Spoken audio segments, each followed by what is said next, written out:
We've had 2 nights now. The first night we talked about some generalities, what you need.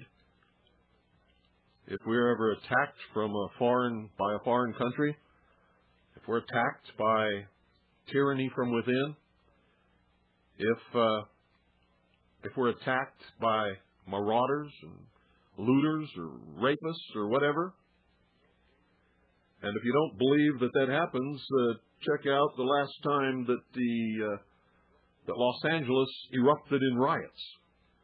You saw shopkeepers on roofs of their buildings and in the doorways of their shops to protect themselves from being wiped out, their lives destroyed by looters.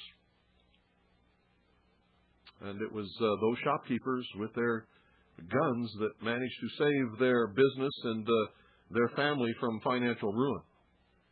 As mobs just went from street to street, shop to shop, house to house, business to business, breaking in, looting, and then burning for no reason whatsoever. No reason whatsoever. The riots lasted for days. Supermarkets ran out of food. And when the supermarkets ran out of food and they couldn't get in to get any food, they smashed in the supermarkets and robbed what was left and burned them. Beat up the market managers just because they didn't have any food. They didn't have any food because the people were rioting and presented a danger and the trucks refused to deliver it. There are fools in this country today, folks. Lots of fools. And they're not of any one particular color, ladies and gentlemen, because if you were watching the television screen as closely as I was, the looters weren't just black. There were white looters and Hispanic looters and Oriental looters. They came in all shapes, colors, races, and sizes. Now, if you don't believe me, go get the tapes and look. It's called opportunity. There was no law and order. There were no police patrols. Chief Gates had pulled all the police out of the area and told them to leave the rioters alone and not to do anything to try and stop them. Worst thing he could have ever done.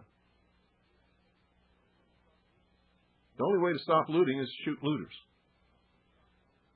And that's what the shopkeepers did. Majority of them were Korean shopkeepers.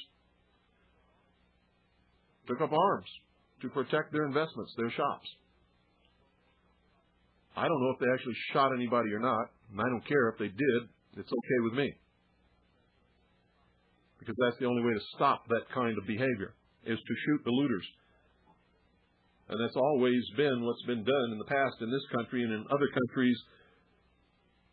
Police are usually ordered to shoot looters. But, in this New World Order, this politically correct atmosphere, the criminals are now the victims of those whom they're destroying. Can you believe that? I read an article on the internet today where in Great Britain, a man had a shop.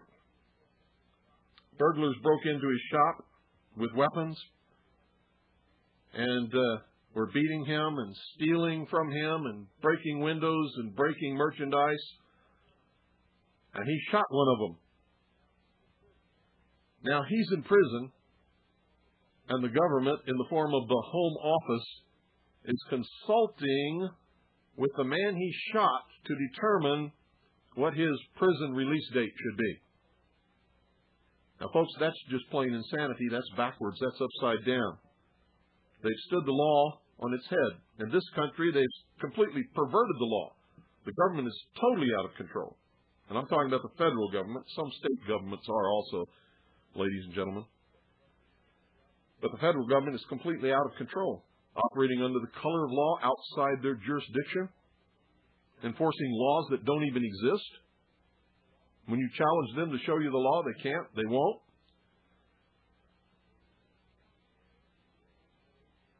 Many, many examples of that. For years. For years. They would break down doors with no search warrants, seize property, confiscate bank accounts, cars, land, homes, recreation vehicles, and never charge those people with a crime and never return their property. Today, on the suspicion that you're a drug dealer, just on the suspicion, they can seize all your property, all your bank accounts, everything that you own, and the police department can keep it or keep the proceeds when it's auctioned off. Police departments, sheriff departments, federal agencies, whatever. So if you've got corrupt police officials and they covet your property, you know, somebody in the middle of the night is liable to plant a little packet of cocaine or something on your property without your knowledge. All of a sudden you're a dope dealer and you lose everything. Well, the only remedy for that, folks, is to protect yourself. Defend yourself. And that's what we're talking about tonight. Defending ourselves against tyranny. We're not talking about attacking anyone. We're talking about defending ourselves against tyranny. We're talking about being able to fight against an enemy invader. And if we don't do something about communist China and the new turn that Russia has taken, one of these days we're going to have to do that. We're talking about defending ourselves against a government gone mad that comes against us to disarm us. In other words, they throw the Constitution in the trash can, ignore the second article and amendment, and come to disarm the citizens of this country. In which case, we have to fall back upon the second article and amendment and our duty to restore constitutional Republican government. Which means at that time, during open warfare, we will take the offensive, and we must be able to do that. We must be able to fulfill our duty as the militia. If you think that's radical, read your state constitution, read the Constitution for the United States and the Bill of Rights, then read the United States Code concerning the militia and your state laws concerning the militia, and you'll find out that most of you listening, no matter where you are already members of the militia and are obligated to protect and defend the Constitution of your state and of the United States of America against all enemies, foreign and domestic.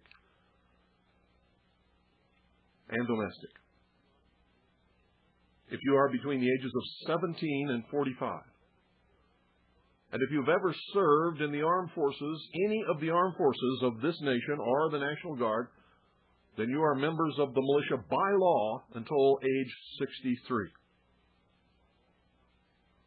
By law. That includes retired personnel.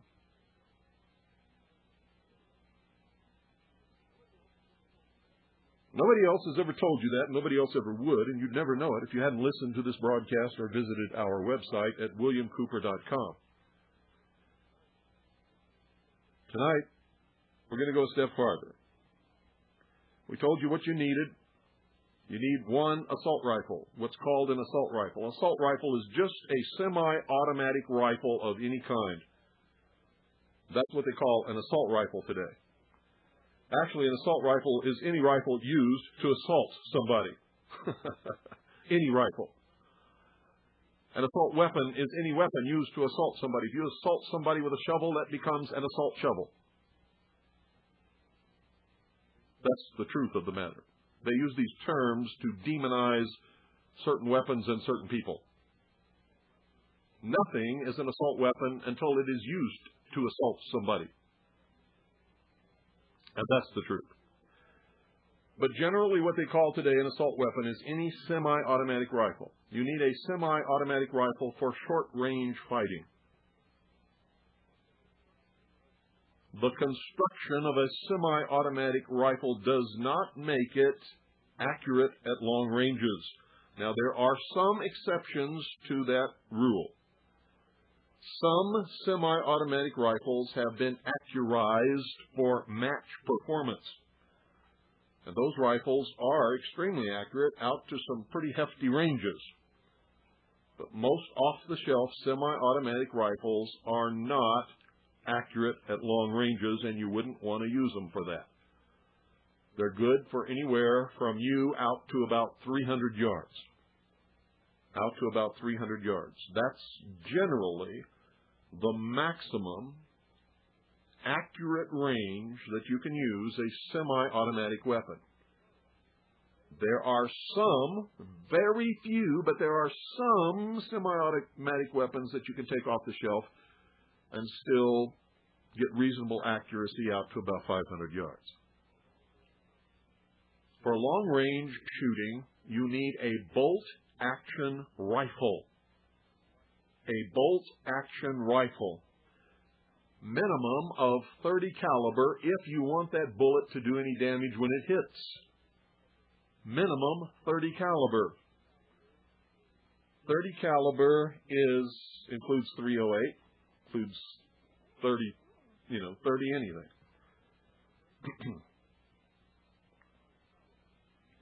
Now I'm talking caliber. I'm not talking cartridge yet. For instance, a .30 round or cartridge that has been used so much in this country for deer hunting for so many years. It's 30-06 and 30-30 have been the standard deer rifle in this country for generations, literally generations. While a 30-06 will perform admirably at long range, the 30-30 will not. The shell, the cartridge case, is not large enough to put enough powder in it to give a 30 caliber round enough velocity and throw enough weight out to a long enough range to maintain a flat enough trajectory and still be able to have enough foot-pounds of energy to do some damage. And you need it to do the damage when it gets there. For long-range shooting, and since we're talking about people who are not ever going to be expert marksmen, probably don't want to be, may have done some shooting in their life, may go hunting every year, but may not be an expert marksman and may not be into ballistics and all of this other stuff, reloading. You don't want to do reloading. Maybe you don't have the money to do all this stuff. What you need is an off-the-shelf rifle with a 26-inch barrel. It's got to be bolt action. Bolt action, off the shelf, with a 26-inch barrel and a synthetic stock. You should try to get one where the barrel is floated off the shelf. That's it. You're not going to do anything else to this rifle. You're not going to take it down and have it accurized. You're not going to have anything done to it except you're going to clean it and maintain it in a proper manner, period. You want to buy off-the-shelf scope mounts, scope rings, and a scope. And we talked about that the first night. And you're going to buy off-the-shelf bullets. Off-the-shelf, I should say, cartridges. A cartridge is a loaded round ready to fire. They generally come in boxes that hold 20 rounds. You're going to buy off-the-shelf cartridges for your rifle. Now, you should spend a little time with somebody in your area that knows a little bit about rifles so that you can determine what rifle that you want to buy. I'm going to tell you right off the bat, Remington makes an excellent off-the-shelf long-range rifle. Now, it's not the best, and you're not going to compete in any matches and win with it unless you do some custom work to it. But right off the shelf, it will suffice for what we're doing. And you can get it in a 26-inch barrel. Also, Remington makes a varminter rifle that you can get in a 26-inch barrel at the lesser calibers. Okay? You can get a varminter in .308. It's a good rifle. The barrel is floated. It's bolt action. Has a good synthetic stock on it. And it's pretty accurate for an off-the-shelf rifle. Sendero, you can get that in the higher calibers. Winchester makes the model 70, which also you can get in a 26-inch barrel. It's a pretty good, accurate rifle. Now, there are other manufacturers that make good rifles. So I'm not just limiting your choice to these two manufacturers. I am not advertising Remington or Winchester. In fact, if you were to ask me personally, I would tell you don't ever buy a Winchester made after 1964. I don't care what they call it. But still, the Model 70 is a reasonable choice if that's what you want to get. Savage makes some good rifles. Ruger makes some excellent rifles. So just because I just mentioned a couple, it's due to time restraint, and I don't want to get into the good or the bad of all of these different manufacturers. Here's what you need. You need to take that rifle, whichever one you chose, mount your scope, take your cartridges, whichever ones you decide that you're going to use. Now, once you decide on a cartridge, folks, and you might want to try a few different brands before you settle upon what you're going to use in your rifle, because you'll find that different rifles like different brands and different loads, and sometimes even different bullets to get better accuracy. Fire several different brands and several different types, but try to stick to a pointed tip bullet with a boat tail. It can be a hollow point boat tail. It can be a soft point boat tail. It can be a Spitzer full metal jacket Spitzer boat tail. It can be any of those. Just make sure that you've got a pointed tip and a boat tail. And if you're shooting .308, you should stick to around 168 grains. You can go up higher than that if you want to. But see what it does to your trajectory table also. But you watch. Fire these different rounds in 5-round groups at 100 yards, and you'll see that some bullets make tighter groups and are more accurate than others. You want to choose the bullet or the cartridge that is the most accurate for your particular rifle, and then don't ever change again, period. Because the key to what I'm teaching you is consistency. And you can only be consistent if you're firing with the same rifle, with the same scope, with the same cartridges all the time. You have to learn what that rifle is capable of. You have to learn how to use your scope. You have to learn what that cartridge will do consistently in that rifle at different ranges all the time. Okay? You need good trajectory tables. If you have a computer, I suggest you get a ballistic program. They're all over the internet. Do a search on Google for ballistics, and you're going to find all kinds of different ballistic programs. Choose the one you like the best, buy it, and use it. You might want to go to some of the firearms forums and ask around and find people what they use and what they think is the best. Get what's best for you. Learn to use that ballistics program. If you don't have a computer, you don't need a ballistics program, because you can get your trajectory tables, which will include velocity, ballistic coefficient, bullet height above line of sight or below line of sight, velocity, energy in foot-pounds at different ranges, your Taylor index, wind drift, time of flight. You can even get minute of angle adjustment tables for your scope from your scope manufacturer.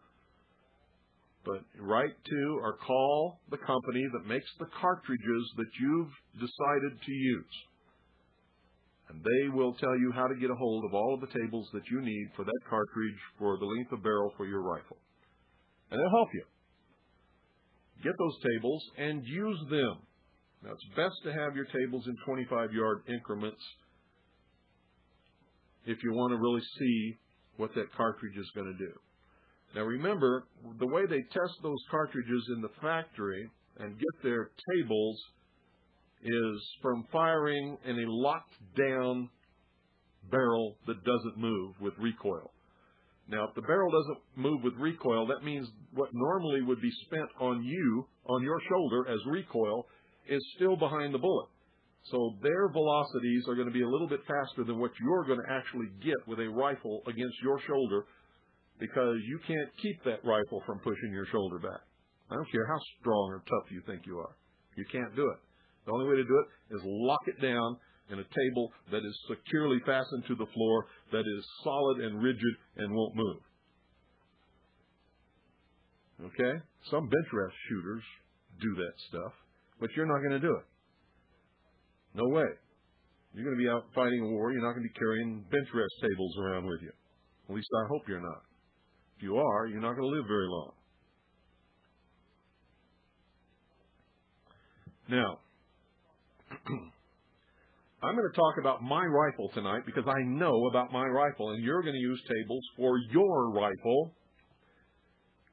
And no matter what rifle I pick, it's going to be different from a lot of the rifles that a lot of you have. So it doesn't make any difference. What I do is I have memorized what I need to know for my particular rifle. And I can change the zero on my rifle anytime I want to, simply by dialing in the new zero into my scope.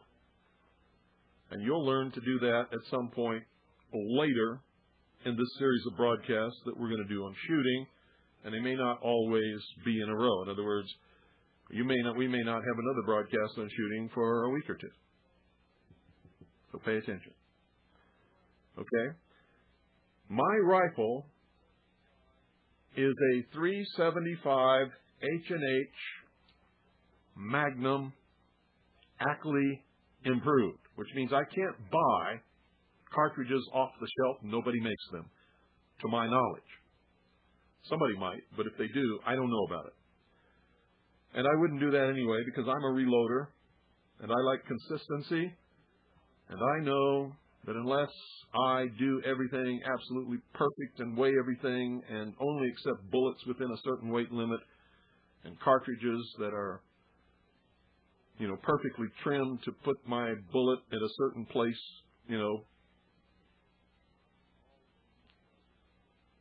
always, so that they're a certain distance from the lands in the barrel, so that the headspace is always perfect, so that I have exactly the right amount of powder in each cartridge, that the cartridges were cleaned properly, that the primers are seated, and that there's no burrs on the inside of the primer holes.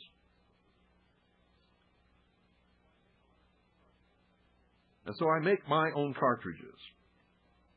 And it's not a cartridge that you can buy anywhere in any store, period. It's what we call a Wildcat. It's more powerful than a .375 H&H Magnum, which is one of the most powerful rounds ever made in the history of shooting. It has traditionally been used to bring down the biggest game in Africa. It's an elephant gun is what it is. There's not a piece of body armor in the world that can stop what I shoot out of my rifle. At least that I've ever seen. None that I've ever seen or know about. And before my bullets are used to make my cartridges, I make them further deadly by making them armor piercing. I put them in a center jig on a drill press. I drill a hole in the exact center of the tip of the bullet, and I put a tungsten rod in there, coated lightly with an adhesive that will make sure that that tip stays in there. And if you ever do this, you have to make sure that you're doing it perfectly, because if you drill an off-center hole, your bullet will wobble in flight.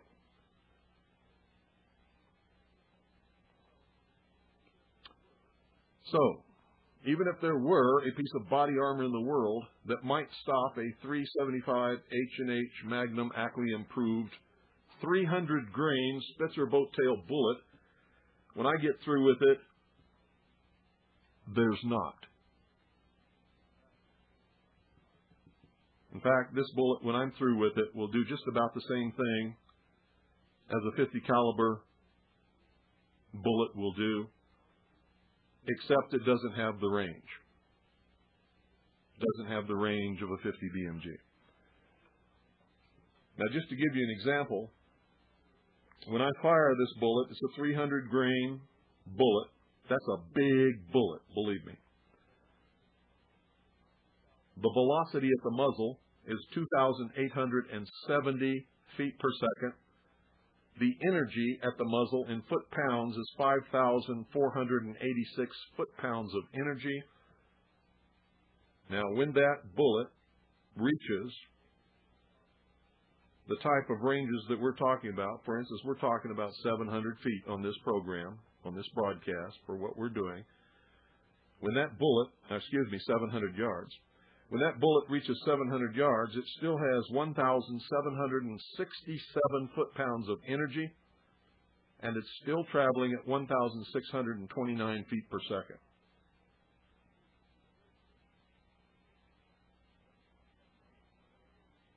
That's some heavy-duty stuff. Now, the whole thrust of me telling you this is just to give you some idea of what you're capable of doing if you want to do it, and to make sure that you understand what all this is all about. Let's not mince words, folks. Firearms were invented to do two things: kill animals, to put meat on the table, and to kill people in time of war. Now, killing people in time of war also includes defending yourself against attack. Defending yourself against attack. In other words, guns were made to kill. Period. That drives some people up the wall, but it's the truth.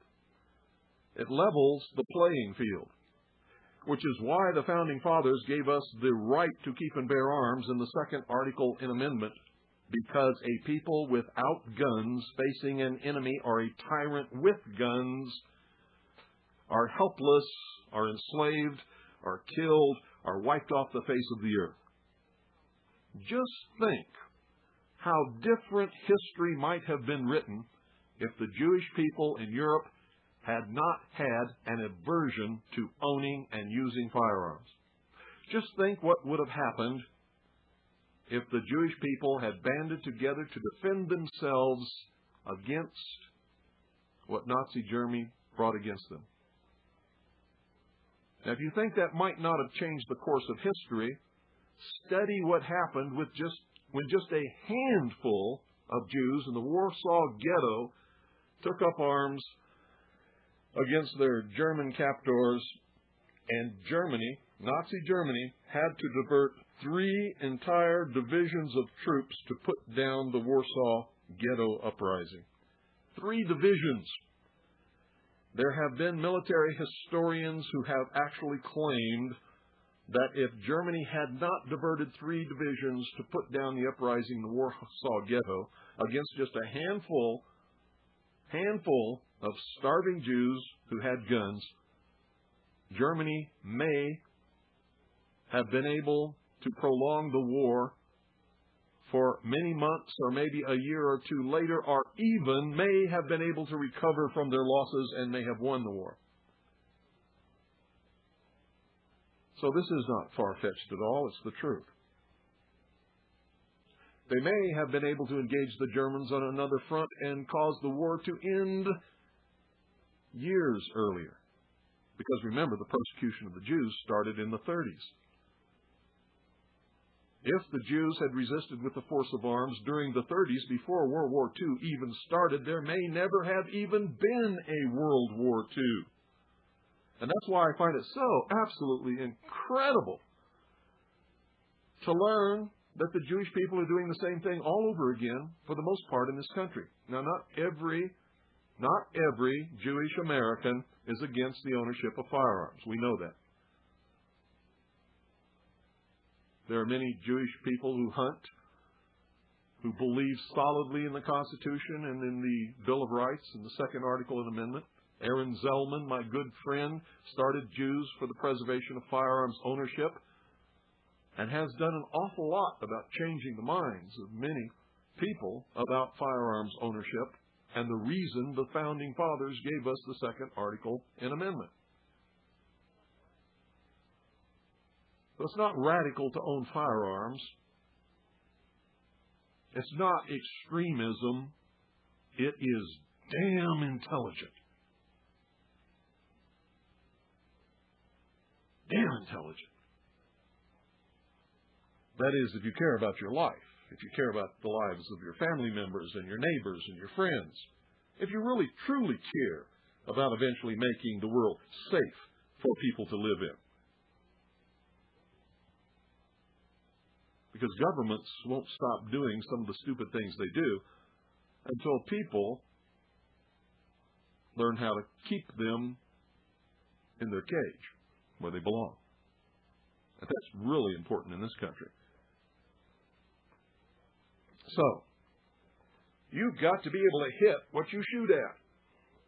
Because most of the people, when wars break out, who end up fighting for their country or for their community or for their neighborhood or for their family or just carrying a gun so that they can get to a safe place,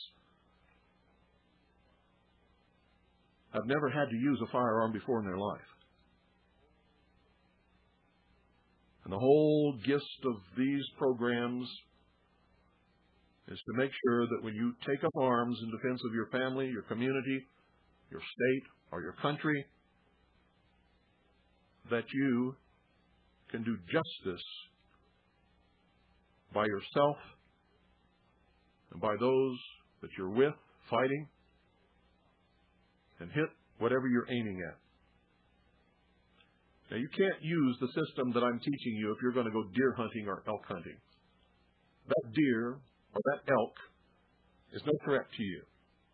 They're not going to come after you and try to kill you, unless you're stupid enough to get close to them and surprise them and shock them, and there happens to be a buck standing within just a few feet of you, you might get killed. But generally, you're in no danger from an elk or deer or any of the game that you're going to go hunting, even grizzly bear. I don't know any hunters who sneak up close to a grizzly bear. They usually bag them from several hundred yards away. So you owe that animal that you're going to kill the decency and the respect to put a shot in the right organ to kill that animal quickly so that it doesn't suffer. The method that I'm teaching you is just to hit your target, which means most of the time you're probably just going to wound your target and put that man out of action so that he cannot come and hurt you or your family or your community or your fellow patriots or your militia or your army unit.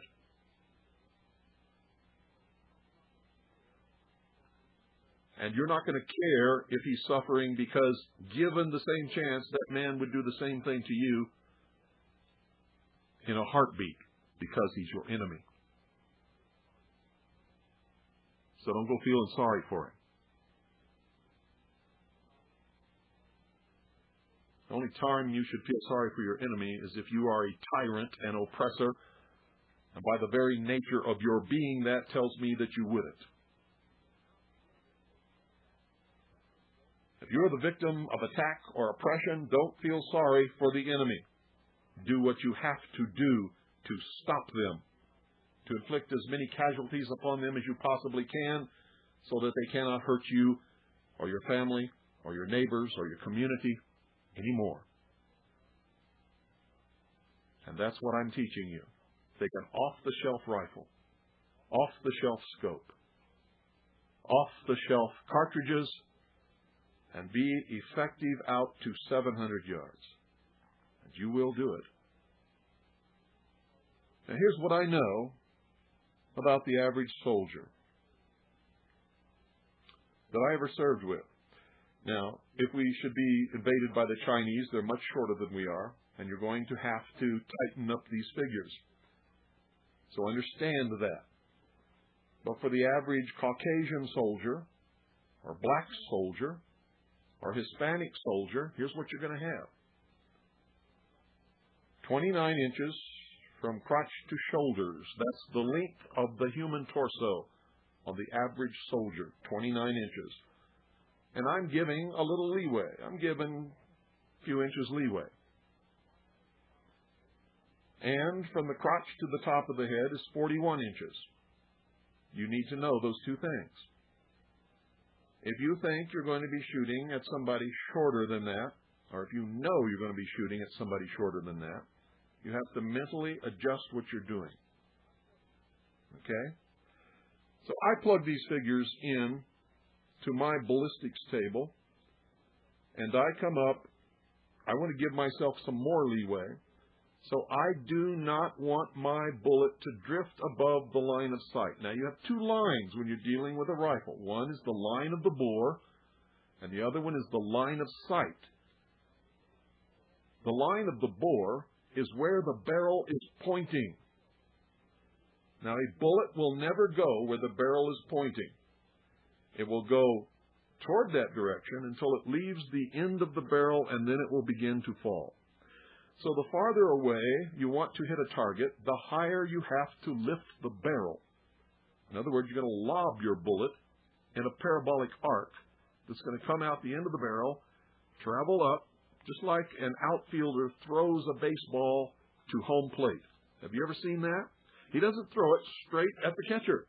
If he did, it would never get there. At least not in time. He throws it up so that it goes in a parabolic arc up through the air till it reaches a zenith point, and then it begins to come back down, and hopefully, if his brain has computed it correctly, it will drop right into the catcher's mitt. If not, the catcher begins to compute, and the catcher gets under the ball and puts his mitt in front of it and catches it, if it's within a distance where he can do that. Now, believe me, ladies and gentlemen, when you're firing a rifle, your target is not going to try to get under that bullet. Just the opposite is going to occur. If the target knows that you're shooting at him, he's going to try his best to get out of the way of that bullet or in a position where the bullet can't hit him. So, you have to know what you're doing. Now, my table right now is figured for 0 wind drift. Right now, because on another program we're going to talk about what to do if the wind is blowing. Right now, we're not going to have any wind right now. Okay? Also understand that very seldom are you ever going to find absolutely windless conditions. And that's another reason why you want to zero your rifle at 25 yards. Because even if there is wind, unless it's quite a bit of wind, the wind has very little or no effect on a bullet out to 25 yards, especially a .357 300 grain Spitzer boat tail. And I could crank some windage in here and show you that, because the computer will tell me that it's 0 at 25 yards generally. And when it starts to have an effect, it's going to be very little, fractions of an inch. And I know this because I've done it, and I've fired in wind many times. The farther away from the target you are, the more effect the wind is going to have on your bullet, no matter what the bullet is. But the heavier bullets and the more streamlined bullets with the higher ballistic coefficients, the wind will have less of effect upon that particular bullet, especially if it's traveling at a high velocity. Okay, here we go. Here's what I plugged into my equation here. Hornady, 375, 300 grain, boat tail, Spitzer, bullet. Muzzle velocity, it's actually a boat tail soft point bullet. Muzzle velocity, 2,870 feet per second. I know that my bullets consistently deliver that velocity, my cartridges, I should say, consistently deliver that velocity, because I consistently, every once in a while, will check to make sure with a chronograph. We're not going to talk about what a chronograph is tonight. The bullet weight's 300 grain, 357 caliber. That's 375 caliber. That's 0.375 thousandths of an inch. Ballistic coefficient is 0.46. Angle of departure, 0. Height of sight above the bore in inches. And I measure from the center of the bore of the barrel to the center of the line of sight in the scope is 1.75 inches. Range to present zero is 550 yards. Range increments that's going to be printed out on my table is 25 yards. Starting range of 0, that's where I'm standing. And I'm going to end the range at 2,000, just so that I can see the parabolic arc of my bullet. Crosswind speed, 0.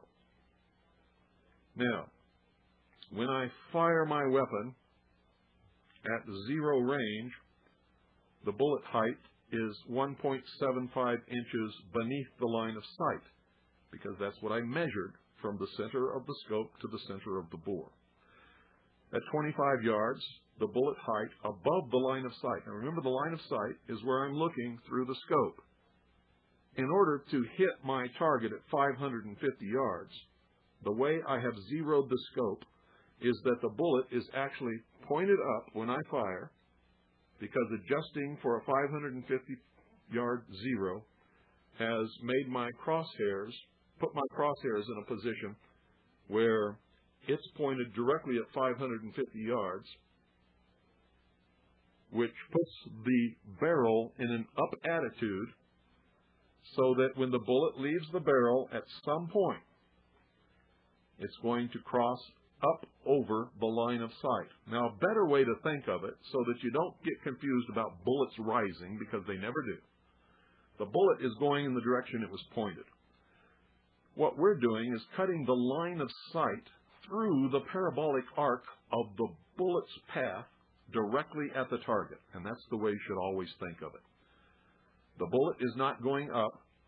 You are merely pointing your line of sight through the parabolic arc of the bullet. That way you'll never get confused and make a statement to anybody that the bullet rises once it leaves the barrel. Because anybody who knows ballistics will look at you with that funny look, and they probably won't say anything, but they won't believe another word you say. Okay, folks? So, at 25 yards, my bullet is now 2.12 inches above the line of sight. It still has 5,287 pounds of energy. Now, it's going to keep rising above the line of sight until it reaches its zenith. In other words, that's the highest point in its parabolic arc that it's ever going to reach as it travels downrange toward the target. And that point is at 300 yards. So from where I fire my bullet at toward the target until it gets to 300 yards, the bullet is going in an arc that is curving from the muzzle as it's pointed up. It's dropping back down toward the earth. Okay? Where it reaches the highest point above the line of sight is at 300 yards, where it reaches a height above the line of sight of 24.09 inches. So, now, here's how I know I'm going to hit my target, because from the time I fire that bullet, if my target is between me and 550 yards where I've zeroed my weapon, I'm going to put my crosshairs on the crotch of the target. I don't care about hitting him at any particular point. I just care about hitting him. And I don't particularly want to kill anybody. But if a man's wounded, he's out of action, and he's certainly not going to come and kill me or anybody else, not for quite a while. And the more enemy soldiers you wound and put out of action, the more personnel they have to devote to take care of their wounded. And so more of their people have to come out of action in order to be able to do that. If you kill somebody, they just leave them lay there. Nobody comes out of action to take care of dead men. Okay? Also, if you just wound people when the war is over, they can get patched up and they can go back to their families, which kind of makes me feel good. I hope that happens to everybody. But I also hope that our enemy gets put out of action and stays out of action. And if they come back, I hope they get put out of action again and that they stay out of action. But after Vietnam, folks, I don't particularly ever want to kill anybody. If they force me to, I will. But I don't want to. And nobody should ever want to. That's why there's something sick about people who volunteer to be snipers. They're sick people. Because a sniper is nothing more or less than a paid, cold-blooded assassin. And that's the truth. And if you're out there listening and you're a sniper and that makes you mad, hey, tough patootie, buddy. You've got to be sick to want to consciously put yourself in a position where you know you're going to be asked to kill people in cold blood. And if that's the mentality you have, then I've called it right. And you should stop being mad and stop wondering whatever made you volunteer for such a job. There's no glamour. There's no heroism in that at all. The only time anybody should set out to cold-bloodedly shoot somebody is in a war or in defense of yourself if you're attacked. Period. Period. Anyone who's a sniper for a law enforcement agency, a government agency, or a police department has taken on the role of judge, jury, and executioner and cuts out the entire concept of justice.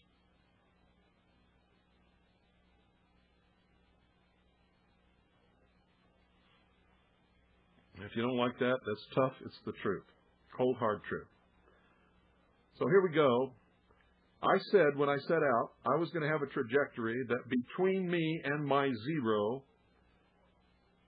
I would bring the bullet as close to 25 inches above the line of sight, but not over 25 inches.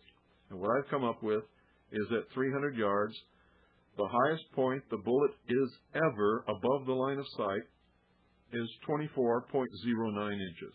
Now remember, the bullet did not rise to get there. It actually dropped to get there. If the bullet was not affected by gravity and continued in the line of the bore when it was fired, it would be many feet above that position at that 300-yard mark instead of just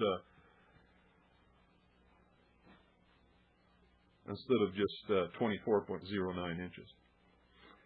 Okay, now from 300 yards, from that point, the bullet is going to go back down toward the line of sight. It's dropping all the time. It's been dropping ever since it left the muzzle of the barrel. It never rose to get to that point. The line of sight, remember, is cutting through the parabolic arc of the bullet. So, if I place my crosshairs on the crotch of a man who has a torso 29 inches in length, I'm going to hit that man in no wind conditions. I'm going to hit him. No problem whatsoever every time I fire my rifle. Now, I'm a good enough shot, folks. I'm an expert marksman with a rifle. There's not too many people who can shoot a rifle better than I can. There are some, but not many. And the difference in our groups on a target at the same range isn't enough difference that it would make any difference. If I wanted to hit my target in the heart at 550 yards or 300 yards or 700 yards, I would hit him in the heart. Okay? And there are many people who can do that.